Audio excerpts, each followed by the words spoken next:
Chairman नैब की मुद्दत मुलाजमत में तौसीह के हवाले से अदील वड़ाइच ने न्यूज ब्रेक की थी कि हुकूमत चेयरमैन नैब की मुद्दत मुलाजमत में तौसीह करने जा रही है। अदील, अब इस केस में क्या फॉलो अप चल रहा है? हुकूमत क्या सोच रही है? क्या हुकूमत इसको आइन और कानून के तनाजुर में रखकर ये फैसला करने जा रही है? देखें, एक तो इंतजार हो रहा है कि वो ऑर्डिनेंस कब आएगा। वो ऑर्डिनेंस अभी तक आया क्यों नहीं है? क्योंकि मुद्दत मुलाजमत उनकी 9 अक्टूबर को ख़त्म हो जाएगी। तो एक तो ऑर्डिनेंस के हवाले से ज़ाहिर है, जब कौमी असम्बली या सेनेट का इजलास चल रहा हो तो ऑर्डिनेंस नहीं आ सकता। तो ये इजलास अभी चंद दिन में ये ख़त्म हो जाएंगे। तो इस बात का इम्कान है कि जो अगला महीना है उसके शुरू में ये ऑर्डिनेंस आ जाएगा, यानी 9 अक्टूबर से पहले पहले ये ऑर्डिनेंस आ जाएगा। अच्छा, इसमें अब सवाल ये है कि जो चेयरमैन नैब की जो एक्सटेंशन हो रही है, क्या ये एक्सटेंशन होगी या रीअपॉइंटमेंट होगी, इसकी कानूनी हैसियत क्या होगी? क्योंकि आज बिलावल साहब ने भी कह दिया कि हम इसको अपोज करेंगे। नून लीग जरा दबे दबे लफ्जों में खेल रही है, कोई वाजे उस तरह उनकी क़यादत उस एग्रेशन के साथ सामने नहीं आ रही, लेकिन हुकूमत के अंदर भी कुछ लोगों में बेचैनी इस पे जरूर है। लेकिन ये फैसला हो चुका है कि उनको ही कंसिडर करना है। अच्छा, अब जब ये फैसला हो गया कि उनको कंसिडर करना है, ऑर्डिनेंस भी आ रहा है, तो क्या ये पर्सन स्पेसिफिक होगा ये जो ऑर्डिनेंस है? क्योंकि पर्सन स्पेसिफिक जो ऑर्डिनेंस होता है या कानून साजी कोई भी होती है, वो तो अदालतें फिर उड़ा देती हैं। उसमें तो फिर ये माजी में भी देखा गया है। तो आप ये समझते हैं कि ये पर्सन स्पेसिफिक है? अच्छा, अब इसमें बड़ी दिलचस्प सूरत हाल ये है कि ये ऑर्डिनेंस क्यों लाना पड़ रहा है और किस तरह हुकूमत इसको स्टैब्लिश करेगी। क्योंकि अदालत में तो ये चैलेंज होना है। अपोजिशन ये कह रही है, अगर अपोजिशन की जमातें नहीं भी करेंगी, वो कोई मसलहत के तहत अगर चुप भी हो जाती हैं, कोई आम आदमी कर देगा। तो इसमें 2-3 पॉइंट ऐसे हैं जिस पे हुकूमत जो है वो कॉन्फिडेंट नजर आती है कि हम इसको लीगली वहां डिफेंड कर लेंगे अदालतों में, अगर ये मामला जाता भी है तो ये उसमें जी कर पाएगी हुकूमत। हाँ, उसमें देखें, उसमें 2 नुकात जो हैं वो बड़े अहम हैं। यूं तो 3 नुकात हैं, लेकिन 2 नुकात जो हैं वो इसलिए हैं कि ये ऐसा कर क्यों रहे हैं, और पर्सन स्पेसिफिक वाले मामले का भी मैं इसमें जवाब दूंगा। इसमें जो 2 नुकात हैं, उसमें जो सबसे पहला नुकता है शहबाज शरीफ साहब पर जो केसेस हैं।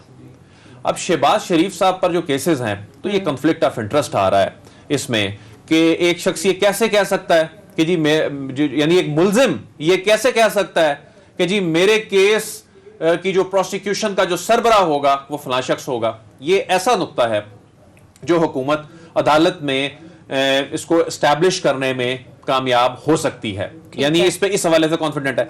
फिर दूसरा जो नुक्ता है कि देखें, जब मुशावरत नहीं होगी, जब हुकूमत उनसे मुशावरत नहीं करती, उनका जो नुक्ता नजर है वो ये है कि जिस तरह फवाद चौधरी साहब भी ये कह चुके हैं कि एक मुल्जिम जो है वो किस तरह कर सकता है, और लीडर ऑफ अपोजिशन नैब के केसेस हैं।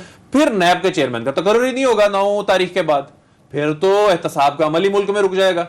उसके बाद तो जो एक्सटेंडेबल है नहीं है और उस पर डेडलॉक पैदा हो गया, तो ये एक ऐसा नुक्ता है कि नैब का इदारा ही गैर फाल हो जाएगा। लेकिन ऑर्डिनेंस के जरिए फिर किस तरह ये होगा? अच्छा, ये 2 नुकात जो हैं ये तो हो गए हुकूमत ने एस्टैब्लिश करने के लिए जो ज़हन बना रखे हैं। आपने जो पर्सन स्पेसिफिक की बात की कि जी ऑर्डिनेंस जो एक शख्स के लिए लाया जाए, बिल्कुल एक शख्स के लिए नहीं लाया जा रहा।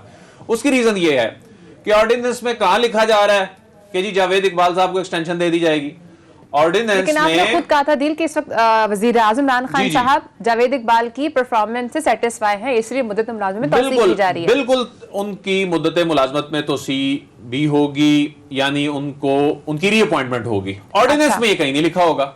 अब प्राइम मिनिस्टर खुद तो नहीं आके अभी कह रहे ना जी कि मैं इनको एक्सटेंशन देने जा रहा हूं, लेकिन या उन्होंने कोई लीगली ऐसा कोई चीज तो नहीं कही, लेकिन ये फैसला तो चूंकि हो चुका है। उसकी रीजन ये है कि वो ग्राउंड्स ही वो बन गए ना। ये जो पहले तो मैंने 2 नुक्ते बताए, उसके तहत तो फिर जस्टिस जावेद इकबाल साहब को लाने के हवाले से जो लीगल ग्राउंड गवर्नमेंट ने बनाए हैं वो जस्टिफाइड हैं।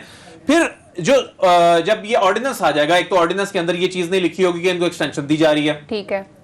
दूसरा, वो विंडो खुल जाएगी जो इससे माजी में भी, इससे पहले भी जो चेयरमैन नैब आए हैं वो भी एलिजिबल हो जाएंगे, हो सकते हैं। जब वो एलिजिबल हो जाएंगे, क्योंकि उसका इतलाक सिर्फ जावेद इकबाल साहब पे नहीं होगा, इसका इतलाक माजी में अपने फराइज सर अंजाम देने वाले जो चेयरमैन नैब हैं उन पर भी होगा। तो पर्सन स्पेसिफिक के हवाले से हुकूमत इसको इस तरह एस्टैब्लिश करने का इरादा रखती है।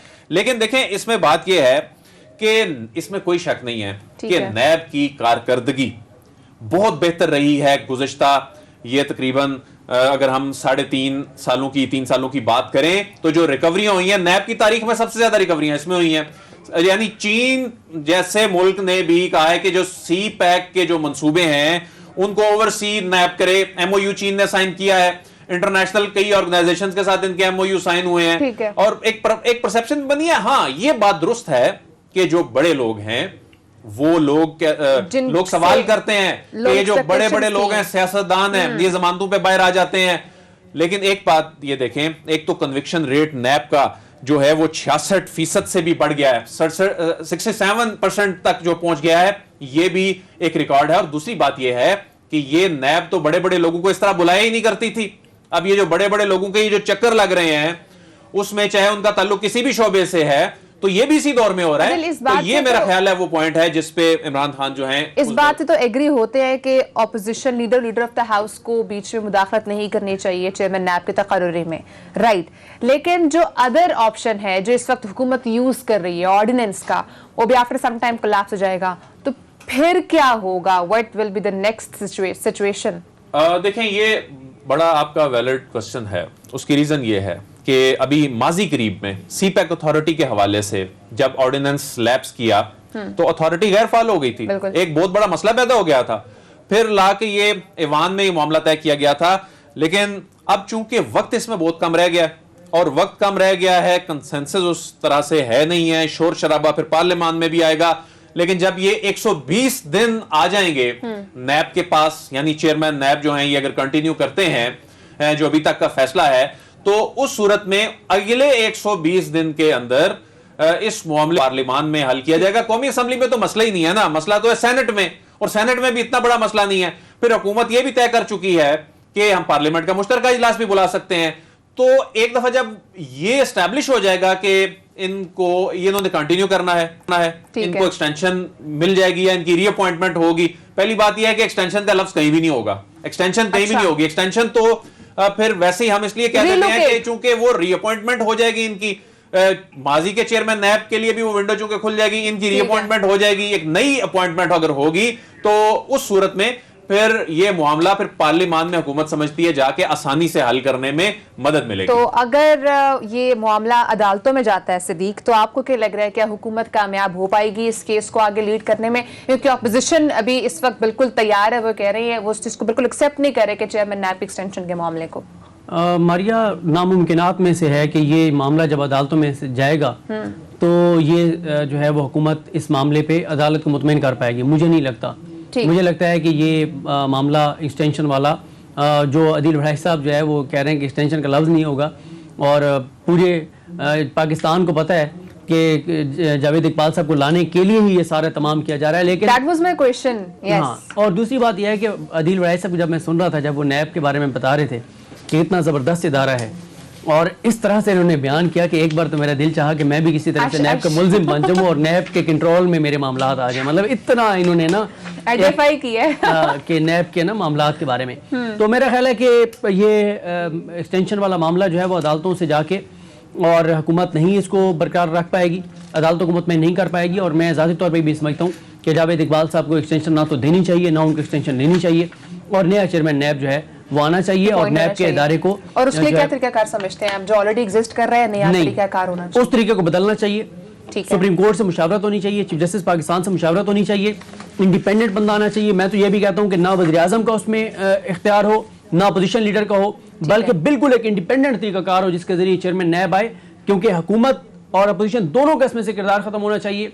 इंडिपेंडेंट कोई बंदा आना चाहिए, और जावेद इकबाल साहब को ना तो एक्सटेंशन देनी चाहिए, ना उनको लेनी चाहिए। और मैं आज आपको बता रहा हूँ, अल्लाह करे कि मेरी खबर गलत साबित हो और अदील वड़ाई साहब की खबर दुरुस्त साबित हो, लेकिन मुझे लगता है कि अदालतों से ये मामला जाके कलअदम हो जाएंगे, या हुकूमत खुद ही वापस ले लेगी कि जी हम ये एक्सटेंशन का इस वक्त नाज़रीन एक टाई मैच पड़ चुका है। अदील आप ये समझ रहे हैं कि मामला आगे जाएगा और यही चेयरमैन नैब अपॉइंट होंगे?